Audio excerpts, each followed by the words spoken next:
ఓం మహాగణాధిపతయే నమః. ఓం గురుభ్యో నమః. ఓం శ్రీమాత్రే నమః. అరుణాం కరుణాతరంగితాక్షీం ధృతపాశాంకుశపుష్పబాణచాపాం అనిమాదిభిరావృతాం మయూకైః అహమిత్యేవ విభావయే భవానీం. శ్రీమాత్రే నమః. ప్రేక్షకులకి ఆ లలితాంబిక అమ్మవారి యొక్క అనుగ్రహం పరిపూర్ణంగా కలగాలని మనస్ఫూర్తి కోరుకుంటూ మనం ఈరోజు అసలు సర్పదోషానికి కాలసర్పదోషానికి ఉన్నటువంటి వ్యత్యాసం ఏమిటి, కాలసర్ప యోగం ఏదైతే ఉందో అది జన్మజాతకానికి ఎంతవరకు అప్లై చేయాలి, అసలు చేయాలా వద్దా, ఒకవేళ నిజంగానే కాలసర్ప యోగం ఉంది ఎక్కువగా ఇబ్బంది పడుతున్నాము అని కనుక మీరు అనుకున్నట్లయితే ఎటువంటి పరిహారాలు చేసుకుంటే మీకు ఆ కించిత్ దోషం కూడా పోతుంది. అదేవిధంగా కాలసర్ప యోగం కాకుండా న్యాచురల్గా సర్పదోషాలను కొన్ని కాంబినేషన్స్ వల్ల ఏర్పడతాయి. ఒక్కొక్క లగ్నానికి లగ్నం గురించి చూసుకుందాం. లగ్నం తెలియని వారు రాశి నుంచి చూసుకోవచ్చు, అందులో ఎటువంటి సందేహం లేదు. ఆ యొక్క పరిహారాలు చిన్నవి, మనం ఏదో పెద్ద హోమంలో యజ్ఞాలు చేయించుకోవాలని రూల్ ఏం లేదు. డబ్బులు లేకపోయినా అప్పులు చేసేసి మనము దీన్ని ఖర్చు పెట్టేసేయాలంటే లేకపోతే నాకు ఈ దోషం పోదనేది ఏముండదు. ఇది కలియుగము. చాలా చిన్నగా ఒక దానం ఇవ్వడం ద్వారా, లేకపోతే ఒక గోసేవ చేయడం ద్వారా, ఒక చక్కటి చిన్న మంత్రం చేసుకోవడం ద్వారా ఏ కాంబినేషన్ ఏర్పడడం వల్ల సర్పదోషం ఏర్పడుతుంది, దానికి ఏం చేసుకోవాలి అనేటువంటి విషయాలు ఇప్పుడు మనం తెలుసుకుందాం. అయితే ఈ విషయాలు చెప్తుంది నేనైనప్పటికీ కూడా చెప్పేస్తుంది సాక్షాత్ లలిత అమ్మవారిగా భావిస్తూ ఒక్కొక్కరి గురించి తెలుసుకుందాం. మీన లగ్నము, మీనరాశి, మీనం వారి కనుక చూసుకున్నట్లయితే ఇక్కడ మీకు సర్పదోషం అనేటువంటిది కుజుడికి ఏర్పడింది అనుకోండి. ఉదాహరణకి అంటే ధన భాగ్యాధిపతి, ఇది ముఖ్యంగా ధనం మీదే చూపిస్తూ ఉంటుంది. అంటే మీరు కేర్ఫుల్గా ధన విషయాల్లో చాలా జాగ్రత్తగా ఉండాలి. తండ్రి ఇచ్చిన ధనం వల్ల, దూర ప్రాంతాలకు వెళ్ళి సంపాదించుకునే ధనం వల్ల, లేదా హైయర్ ఎడ్యుకేషన్ ద్వారా మనకి ఇది ప్రోగ్రెస్ పెరుగుతుందనే విషయాల వల్ల చూపిస్తూ ఉంటుంది, లేదా కుటుంబ సభ్యుల వల్ల ఇస్తూ ఉంటుంది దీని ప్రభావం అనేది. అలాంటప్పుడు కుజుడు రాహుతో ఉన్నాడా లేదా కుజరాశుల్లో రాహు ఉన్నాడా అని చూసుకుని దానికి సంబంధించిన పరిహారం చేసుకుంటూ ఉండాలి. గరుడ పురాణం చదవడం ఇట్లాంటివి చాలా ఉన్నాయి, నీకు చెప్తానండి.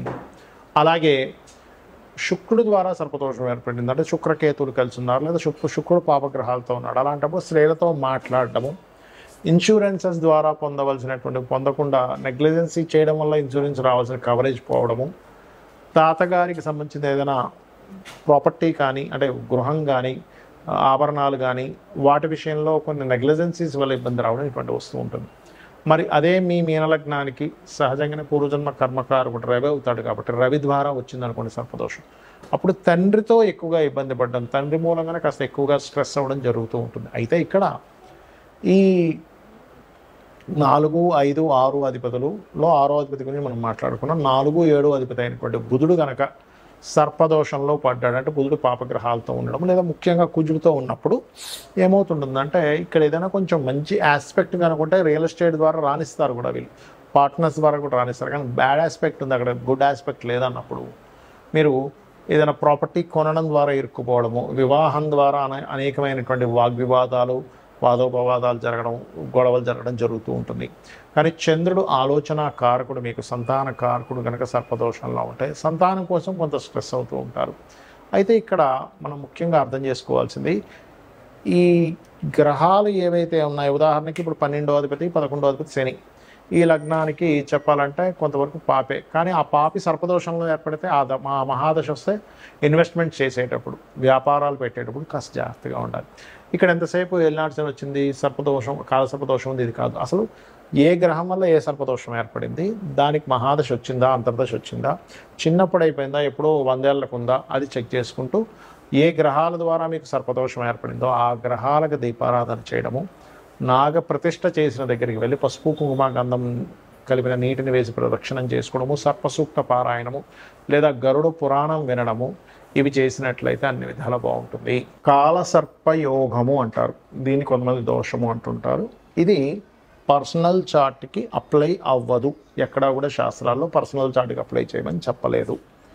ఇది కేవలం మైథుని జ్యోతిష్యం. ఇప్పుడు చూడండి, మనకి రకరకాల విపత్తులు జరుగుతున్నాయి, యుద్ధాలని, లేకపోతే మనకి బాంబు పేలుళ్ళని, అటాక్స్ అని, లేకపోతే ప్రమాదాలు, విమాన ప్రమాదాలని, సునామీలని, ఇట్లాంటి వాటికి కాలసర్పయోగం ఉంటుంది. అందుకే చూడండి, ఇప్పుడు మనకి కుంభంలో రాహు ఉన్నాడు, సింహంలో కేతు ఉండగా గ్రహాలన్నీ ఒకవైపు వచ్చేసాయి.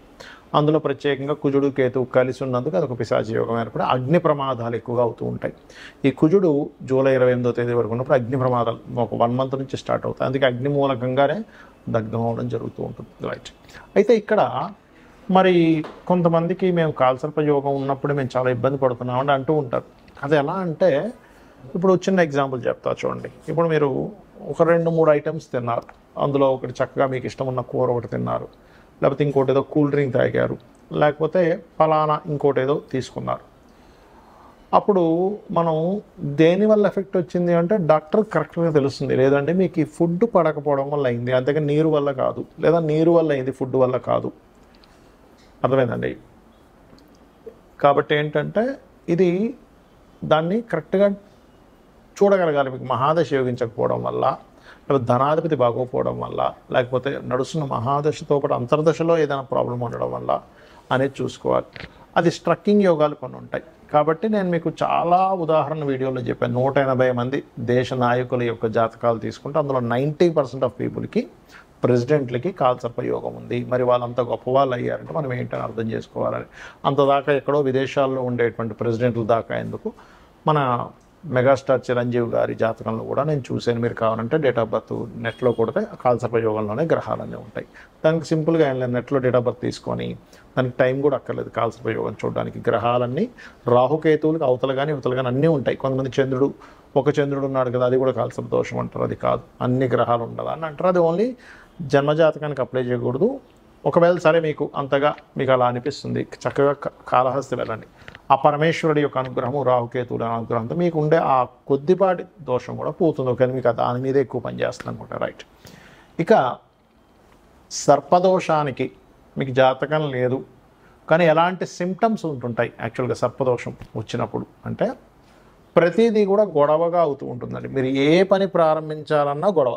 ఇది సర్పదోషం యొక్క ఇది. కొన్నిసార్లు వాదన రూపంలో ఉంటాయి, కొన్నిసార్లు గొడవ రూపంలో ఉంటాయి, కొన్నిసార్లు ఏదైనా ప్రారంభిద్దాం అనుకునేసరికే అదొక ప్రమాద రూపంలో మారిపోతుంటుంది. అంటే ఎక్కడికో పెళ్లి చూపులకు వెళ్తున్నారు, అది సప్తమ స్థానంతో సంబంధం వచ్చింది ఆ సర్పదోషం.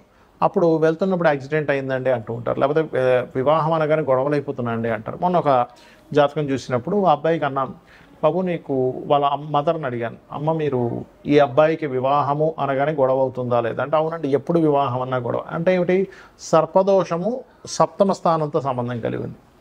ఇంకొక జాతకానికి నేను చూసినప్పుడు వాళ్ళ అమ్మాయిని స్కూల్కి పంపిద్దామంటే ఎప్పుడు ఏడుస్తూనే వెళ్ళేది, ఏది ఒక ఏజ్ వచ్చే వరకు కూడా. ఎందుకు అలాగంటే సర్పదోషం చతుర్థ భావానికి కనెక్ట్ అయింది. ఇంకొక జాతకుడికి అదే చతుర్థ భావానికి కనెక్ట్ అయినప్పుడు ఆ జాతకుడు ఎటువంటి ప్రాపర్టీ కొన్నా అదేదో ఒక లిటిగేషను, గొడవలు, ఆగిపోవడము. అంటే ఏమిటి, మీకు సర్పదోషంలో ఉండే కాంబినేషన్స్లో పర్టికులర్గా కుజుడు శని, కుజుడు రాహు, రవి రాహు. ఇప్పుడు రవి రాహు ద్వారా వచ్చిందనుకోండి, గవర్నమెంట్ ఏదో ఒక జీవో తెస్తుంది, లేకపోతే గవర్నమెంట్ పెట్టినటువంటి రూల్ వల్ల కొంతమంది నష్టపోతూ ఉంటారు. అలాగే కుజుడు బుధుడు, అలాంటప్పుడు ఏంటి, ఏదైనా విద్యా సంబంధించిన విషయంలో సరిగ్గా వెళ్ళలేకపోవడము, లేనట్లయితే వీళ్ళకి అనవసరమైనటువంటి వాగ్వివాదాల వల్ల రావాల్సినటువంటి కొన్ని ఆపర్చునిటీస్ పోగొట్టుకోవడం. అంటే మీ జాతకంలో కుజుడు బుధుడు ఉన్నారంటే మీరు ఎక్కువ వాదించకూడదు, అంటే ఆ దోషం ఆ రూపంలో వస్తుంది. కుజుడు శని ఉంటే ఎక్కువ ఫైట్ చేయడం వల్ల మీరు అనవసరంగా ఫైట్ చేయడం తప్పని కాదు.